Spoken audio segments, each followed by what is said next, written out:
Like, what are the mistakes that you see people making when they go hire globally? Yeah, I wrote five for this. The first three I would say are like kind of obvious, and then the last two maybe slightly less obvious. So upfront, not setting objectives and hiring someone, not knowing what objectives they're supposed to hit, and then thinking that they're not doing a great job because you're not sure how to measure their output versus what you expected from them.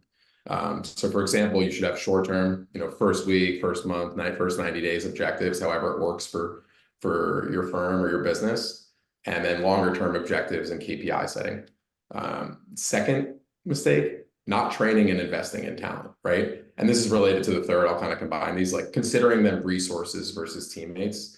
You should consider people that you hire globally like teammates, like anyone that you would hire in the States. If you treat them as part of the team, if you train and invest in them, they're going to be invested in you. They're going to have really good output, and you're going to grow and get the benefits of remote hiring that you set out to achieve when you go and hire someone globally. And then like 4 and 5, I think this is interesting. I think a lot of companies think kind of small, and this touches. I think when it comes to remote hiring, this touches on the point that you made. Like some people think you can only hire VAs.